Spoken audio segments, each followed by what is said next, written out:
I had like a little pimple here, and now I got a dot. Ugh, that's not cool. It's been a very interesting week in comic books, not because there's a lot of news, because there's absolutely like almost no news to talk about, but we did have a 60-second clip from a YouTube video that got everyone talking about it, and people were very mean to this guy. His name is Glenn from Comic Book Palace, and everyone came out with their knives and they started attacking him and basically bullying him like left and right, overkill on the bullying, on what this guy had to say, which was pretty innocuous. And there are a lot of people that are no longer mad at Glenn. They're mad at Mark Millar because he actually went out there and gave the guy a platform to speak, get his words across, and acknowledge that maybe we shouldn't be bullying this guy, that maybe we should be listening to him since he is a 30-year comic book retailer. That was a no-no. We are not allowed to discuss the problems in comic books these days. We're allowed to acknowledge it now, which is a huge improvement over the last few years, but you are not actually allowed to discuss why there are problems in comic books. Remember, Phil Boyle got in a little bit of trouble, not because he said comic books are not doing well, and he only put like a 2-year window. If we don't get it fixed, that it's going to die. He backed it up by saying, hey, these are the things that I think Marvel and DC have really messed up with, some of which could have been construed as culture war nonsense, and therefore you have to denigrate the man because he had opinions that did not go along with the industry norms or whatever. And then we had Glenn expressing his concerns and talking about some of the things he thinks that are actually ruining comic books. You're not actually allowed to do that, or people will destroy you. And now they've come for Mark Millar for actually standing up for the guy, and obviously because he's severely successful in comic books. He created Wanted, The Kingsman, Kick-Ass, Hit Girl. We just had Big Game. He wrote Civil War for Marvel Comics. He did Old Man Logan, Red Sun, The Ultimates. You probably read a story or two of Mark Millar. He's absolute genius, and he's definitely the best comic book writer in 2023, and I imagine will be in 2024 as well, as he's got, 5 new series coming out. And this is what David Harper had to say. He writes a site called Sketched. It also has some podcasts associated with it. And this guy is not a fan of Mark Millar. I cannot say verbatim all the things that he states about Mark Millar because the article is behind a paywall. But I will give you the basic gist of what he has to say and some key phrases of verbatim, because I do want to talk about what he's saying about Mark Millar, because this is what a lot of people are saying about Mark Millar within the comic book media, and it's absolutely hilarious because all of it is easily shattered, and most of it has nothing to do with Mark Millar's credibility as a writer. It's because he's not going along with the party line, and he doesn't have to, because he's a multimillionaire and he's actually surpassed comic books. He's gone beyond that, and he does not care if he gets canceled by these people. First up, he starts talking about being a Mark Millar fan of late is exhausting. Like, it's too much to handle because Mark Millar is everywhere. And then he talked about going on to a podcast, auditioning, I guess, to write for Marvel and DC. I assume that's my podcast, where he showed up when we kind of talked about some of his dream projects or whatever. David also claims that Mark Millar, I guess, sabotaged his relationship with Image Comics at the time, and that's why he moved over to Dark Horse. So those are some of the key ideas why it's hard to keep up with Mark Millar these days, and a lot of that is just absolute garbage. Why would Mark Millar audition to be a writer for Marvel and DC? He's got a deal with Netflix, exclusive to them. He's a producer over there. I believe he's an executive at Netflix. They purchased Miller World for like tens of millions of dollars. And if he went and started writing for Marvel or DC today as a full-time writer, even on one of their premier books, he would take an enormous financial haircut and salary reduction just to be able to do that. I do not believe, and nobody with 2 functioning brain cells believes, that Mark Millar is out there so desperate for a job that he's begging Marvel and DC to come to the table and hire him again. We all know what the real story was. He was off in the Middle East. He was out in the ocean. He had a story idea about Superman. He put it on Twitter, and then DC Comics contacted him, and he said, yeah, I believe in 2 years' time frame, I'll have a break to where I could write a Superman story, and I would like to do that. And he's also mentioned he would like to write, I think, an X-Men story. So he's not auditioning. They were actually asking him. And then the sabotaging his relationship with Image. I don't know about that, but I have talked to Mark personally about moving over to Dark Horse. And none of these people, I think Heidi said she knows why. David has said he knows why. And I believe Rich Johnson says he knows why, that Mark Millar is moving Miller World from Image Comics to Dark Horse. And none of them are correct. I've actually heard the reason from Mark. It's not all that interesting, but none of them are correct whatsoever. So they don't know what they're talking about. And there's absolutely no way that Mark Millar is out there begging, oh, please, DC Comics, can you underpay me to write a Superman story? He wants to come back because he loves the characters. He wants to come back because he sees the industry is hurting.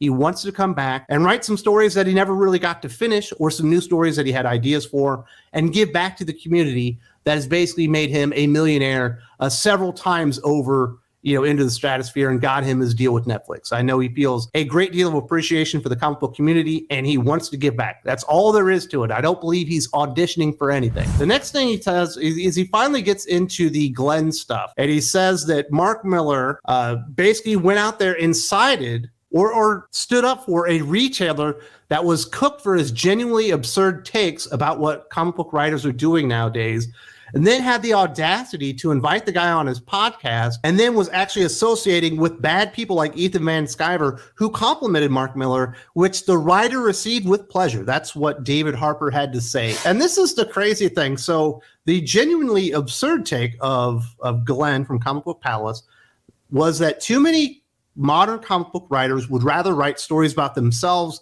than the actual heroes themselves. Shockingly, that criticism resonated with, I don't know, 1 million comic book fans or lapsed comic book fans who are like, yeah, I've noticed that too. And they started spreading it around, and it became a thing. And then, I don't know if I would call this absurd. I would call it disgusting, the way that comic book pros reacted to this. Now, it wasn't all of them, or even a majority of them, but this is what they decided to say about Glenn. They called him a salami-breathed hog. They inferred that his comic book shop must smell like piss and cigarettes because of the words that the man was using, and were basically trying to silence him by saying, you're so unattractive, you shouldn't be allowed to have a voice. Look at you. How can we take you seriously? Look what you look like. And that's what they said to the guy. And Mark Millar said, hey, we've got a retailer, been in the business for 30 years, has genuine concerns. They clipped 60 seconds of an entire YouTube video that I believe was an hour long, and they took him not completely out of context, but there was certainly a lot more context to it, and gave him the opportunity to go and speak for himself, to defend himself. That's called stopping the bullies. That is going out there, and that's anti-bullying behavior, because Glenn was being bullied by the comic book pros and media to silence. He was not allowed to have criticism. There was a time in America when going out there and defending people from bullying was considered heroic behavior. That was something that you would expect Superman to do. That's something you would expect Captain America to do. But we're in this weird polarized time where bullying is absolutely justified and the right thing to do. And Mark Millar went out there and did the things that he probably grew up learning from your Supermans, your Captain Americas, your other heroes in the Marvel and DC universe, stopped the bullying, stood up for the guy because he certainly has a level of cachet, and let him go out there and speak for himself and explain why he thinks there might be some problems within the comic book industry, which we're allowed to acknowledge now, but we aren't actually allowed to acknowledge why these things are happening. He stopped bullying from happening online, yet Mark Millar is the bad guy because this guy had absurd takes for pointing out the absolute obvious that everyone knows is happening. And then I guess Ethan Van Sciver went out there and said, hey, good job. And Mark Millar's really bad thing that he said, and what he was not allowed to do because Ethan Van Sciver is evil because he's Comicsgate. Oh my goodness, he's Comicsgate. You're not allowed to say, cheers, bud. That's the exact wording of the tweet. That's the tweet that they are talking about. Mark Millar, an executive at Netflix, who's worked at DC and Marvel, legendary comic book creator, is not allowed to say, cheers, bud, when somebody compliments him. Mark Millar is not Comicsgate. He's not DC affiliated. He's not Marvel affiliated. He's certainly not part of the Whisper Network. He's his own man. He has not chosen a side, and he can say cheers, bud, to whoever he wants to. And I don't think cheers, bud, is out of line. I don't think that's exactly sleeping with the enemy. But that was a terribly offensive, probably more offensive than even what Glenn said, which resulted in him being called a salami-breathed hog, and people stating that his comic book shop must smell like absolute piss and stale cigarettes just because of his words. I imagine, just wonder what these people called Mark Millar behind the scenes, knowing they probably couldn't get away with that one out in the public because Mark Millar certainly has a lot of defenders. Later, he talks about a podcast that he was hosting, and I believe this one actually went up on the site yesterday, where he was talking to Heidi McDonald of the Comics Beat and their ideas of what Mark Millar is really doing. And he's basically, in their minds, He's just a really good marketer, and he's taking advantage of the news cycle because people are talking about Glenn and he wants to spotlight him to himself, is the way that I read it. He seemingly recognized that's a good way to sell his just announced library edition. So really, the reason Mark Millar stood up to the bullying and actually defended Glenn wasn't because he thinks bullying's bad and he thought Glenn should probably be able to have his voice heard and not have people sit there and denigrate him over some words that were pretty clearly spoken and actually were pretty damn truthful. It's actually because Mark Millar just signed a deal with Dark Horse, and they're going to be doing library editions of like Wanted and Kick-Ass and stuff. And it's really just a marketing opportunity, even though none of these books will be published from Dark Horse until 2024. And they don't even have release dates on the library editions because they're not that far along in it. We know it's going to come out in 2024. I would imagine the reason that they don't have a release date is because it's in the second half of 2024. So really, he's just doing this to hopefully sell books in 7 or 8 months. Oh yeah, that really makes a whole lot of sense. And I guess it's their idea that he's just like, I don't know, this like publicity whore, I believe is what they're trying to insinuate about Mark Millar, and he's really good at it. He's really smart. Now, how about he noticed there was an injustice out there? He decided to come to the guy's defense, and people are like, yeah, I like that. You know what? I grew up liking Superman and Captain America. I like heroes that go out there and stand up for the little guy and don't allow him to be bullied out in public, and it kind of resonated with people. I don't remember him sticking any links to articles announcing the Dark Horse deal or anything like that. He was just going out there and doing the right thing. But because he's Mark Millar and he doesn't agree with these people, he can't be doing the right thing because it's the right thing to do. It's got to have some like ulterior motive to it. Absolutely ridiculous stuff on the part of David Harper and all the other people saying this about him. And then David Harper claims, inspired by Mark Millar and him standing up to the bullying media, every person who was mad at comics because it's not the 90s came out and told comic book creators how they had to write their comic books without even knowing the process. And they basically just piled on and piled on. And this is all Mark Millar's fault. Now, I saw this stuff happening in real time. I don't normally pay a lot of attention to the Twitters, X, whatever you want to call it, the social medias, because it's an enormous waste of time. But Mark Millar didn't start any of that stuff. I believe it was actually Ram B who started that, when he decided that he was going to sit there and look down at his nose at all the customers and tell them, I'm not Burger King. I don't make comics your way. And that's not what I'm here to do. I tell my stories with your characters. And if you don't like it, suck it up. And then Ron Mars jumped on top of that and basically echoed all that stuff. And then Cy Spurrier jumped on top of that and then echoed it even more. And then if you want to see the dumbest take in the history of comic books, and it was absolutely chef's kiss as far as stupidity, there's a post out there. It's actually a thread from Comics by Perch, a friend of the channel. And Landry Q. Walker just showed up and made a complete ass of himself, talking about how you can't expect me to give you a Batman story. That's not my job. I'm not here to write stories with these characters. I'm here to write stories about what I want to write.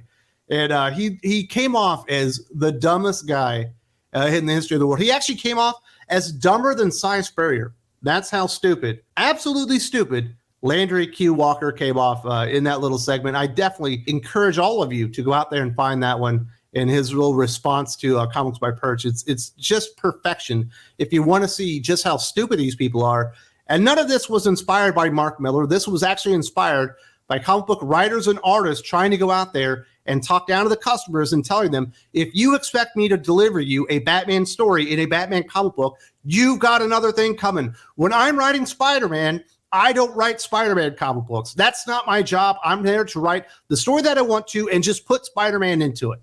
Whether I break Spider-Man in the process, not really a big deal. And it was absolutely hilarious. Had nothing to do with Mark Millar. Had everything to do with Ram fucking B, Ron Mars, Cy Spurrier, Landry Walker, and I'm sure there's other people that showed up to the party to make themselves look absolutely stupid. This is the only thing that I will quote verbatim. It's the last paragraph, I believe, of the story. Ultimately, it's Millar's right to stir up the hornet's nest if he so pleases, but to do so in a way that basically makes the conversation hell for others just so he can sell a few comics is, to put it lightly, not great.